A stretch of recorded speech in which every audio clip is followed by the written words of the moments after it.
4 news channel में आप सभी का स्वागत है और मैं हूं आपके साथ भारती लूथी। आइए बढ़ते हैं खबरों की ओर। पोदार इंटरनेशनल स्कूल भोपाल के विद्यार्थियों को एक बार फिर विश्व प्रसिद्ध free style footballer Jamie night से प्रेरणा प्राप्त करने का सुनहरा अवसर मिला।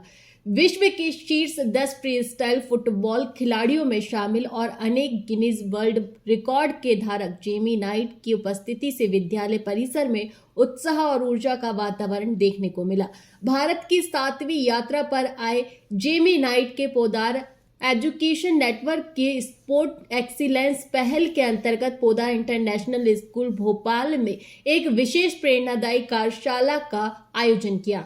इस सत्र का उद्देश्य खेल के माध्यम से विद्यार्थियों में सृजनात्मकता, एकाग्रता, अनुशासन और दृढ़ता जैसे गुणों का विकास करना था। जेमी नाइट फुटबॉल पर असाधारण नियंत्रण कौशल और अंतर्राष्ट्रीय स्तर के प्रतिष्ठित ब्रांड्स के साथ सहयोग के लिए विश्व भर में प्रसिद्ध है। उन्होंने UEFA यूरो 2020 में अधिकाधिक वैश्विक मैस्कॉट के रूप में सहभागिता की है। वहीं 2017 और 2018 में आयोजित UEFA चैंपियंस लीग फाइनल में भी विशेष प्रस्तुतियां दी है। उनकी रोमांचक कसरतों और सटीक तकनीक ने विद्यार्थियों को मंत्रमुग्ध कर दिया।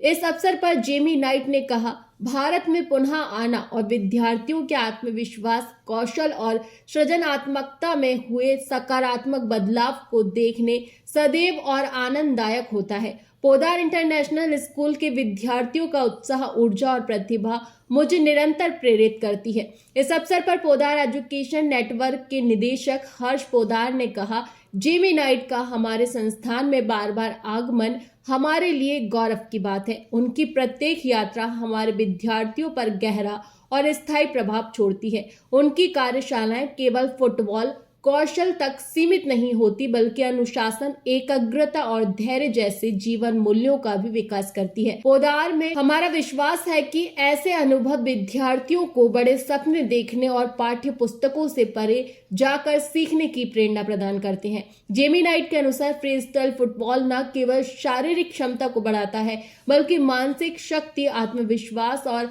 सकारात्मक और प्रगतिशील सोच, ग्रोथ माइंडसेट को भी विकसित करता है। यह दृष्टिकोण पोदार एजुकेशन नेटवर्क की समग्र और सर्वांगीण शिक्षा की प्रतिबद्धता के पूर्णतः अनुरूप है।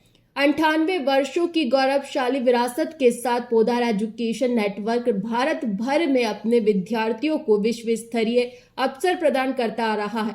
शैक्षणिक उत्कृष्टता, खेल और कला के समन्वय के माध्यम से संस्था का उद्देश्य वैश्विक दृष्टिकोण से युक्त आत्मनिर्भर और संवेदनशील व्यक्तित्वों का निर्माण करना है।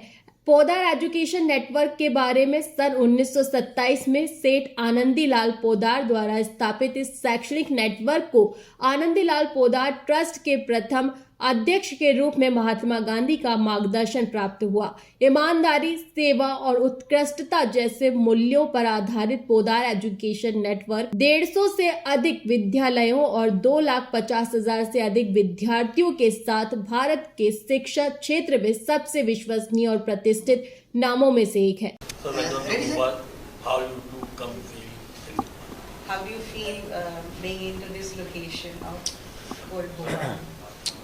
Yes, it's very different. I spend a lot of time more south, Mumbai, Bangalore, so it's a bit colder.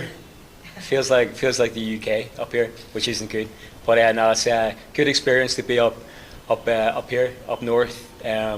But I'm sure the kids are going to enjoy it just the same as anywhere else in India. So I'm looking forward to it. Sir, आपने free style football की शुरुआत की, क्या संघर्ष रहा और कैसा उसका why did you start only the freestyle? Why did you choose as a career? Yeah, so what was your struggle to reach to that peak? Yeah, so I'm a bit weird. I've never enjoyed normal football. So, scoring goals, passing to people, I always found that a bit boring. I always like just having the football and trying to be creative, just showing off basically. So I used to idolize Ronaldinho when I was like 14. I used to try and copy him. So I come home from school, do my homework, and then just practice trying to be Ronaldinho in my garden for about 5 hours a day. And then just love the process of learning tricks, and I loved how difficult freestyle football is. It's like at the start, it's 99.9% failure every day. You're just constantly making mistakes. So I love the challenge with it, and yeah, and I got pretty good at it quite quickly. Started entering competitions, and then yeah, just nearly been doing it 20 years now. So.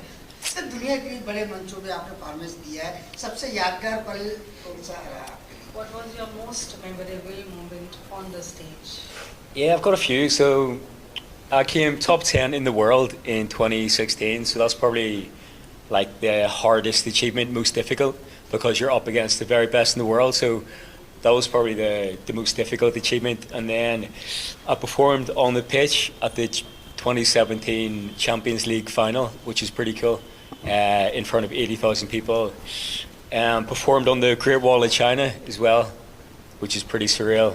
And yeah, I've been to over like 30 different countries, so I've been all over the world, and I think even being in India and being able to inspire, you know, hundreds of thousands of children and students here in India is quite surreal. It's quite like I never thought when I started doing keepy uppies in my garden in Ireland that I'd be out inspiring children in India.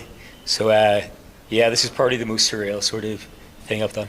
Sir Bharat देश में युवा football को आप आकर्षित हो रहे हैं, तो सरकार से क्या संदेश देना चाहेंगे आप? What would be your message to maybe the government or to the public or to the people of India for encouraging this kind of career of yours? Yeah, I think. Mainly they are talking about football, but Yeah. वो freestyle footballer है, तो game से थोड़ा हटके. Yeah. आप पोता Yeah. International school पहुंचे हैं, कैसा लगा आपको भोपाल का अनुभव और उनका बच्चों का अनुभव? वो एक्सप्लोर करना बाकी है. We can overall talk about Podar. What is your experience with Podar children, Podar students? So is that two questions? Yeah, Okay. one question is like, how did you feel about student of Bhopal? Which Yeah, mindset yeah. we have to explore. Yeah, so my message, it's difficult in India because I think that the parents in India are still quite strict and quite academic focused, which is good, but it means that if a child is really talented at football, for example, they're probably not going to be professional because their parents want them to be like a doctor, a lawyer, a teacher, etc., which is good, but I think you need to, if you want to be a world-class athlete, you need to sacrifice things, and I think India sometimes they are afraid to push their children into athletics or sport because it's a risk, but you need to take a risk if you want to get really, if you want to be successful. So I think, yeah, I mean, initiatives like this is good.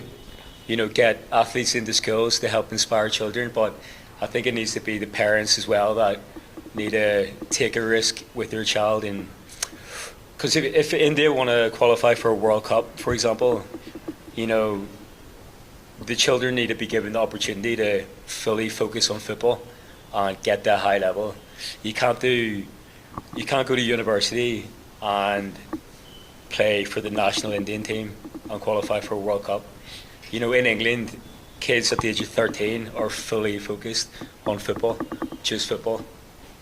And only 0.1% of them will become professional. So you need to take big risks. So I think India, they need to take bigger risks if they want to have the most success in every sport, in my opinion. पोता international में आज football player Gemini जी बता रहे हैं, कैसा आपको अनुभव लगा? जी, मैं इनके बारे में बताना चाहूँगा। ये फ्री स्टाइल फुटबॉलर है, जो हमारा जो यूजुअल फुटबॉल गेम है उससे थोड़ा अलग होता है, और ये कनाडा से बिलोंग करते हैं, और ये पोदार के sorry northern islands, yes northern islands, and ये लास्ट 4-5 ईयर्स से पोदार के साथ में जुड़े हुए हैं, और हर जगह मतलब ऑलमोस्ट अभी तक की 75 स्कूलें इन्होंने कवर की है पोदार की। ये 76 स्कूल है पोदार की। तो lot of children get inspired from him, and the tricks he plays they are wonderful. तो हमें बहुत खुशी है कि वो हमारे स्कूल में आज आए हैं, और हमारे बच्चों को एक अपॉर्चुनिटी मिल रही है उनके साथ में इंटरेक्ट करने की, उनके स्किल्स देखने की। तो we are very happy for that. Mahendra Jagdale, principal of the Podar international school Bhopal. फिलहाल के लिए इस खास खास खबर में इतना ही। देश विदेश की तमाम बड़ी खबरों को जानने के लिए देखते रहें हेडलाइन 24 न्यूज। नमस्कार।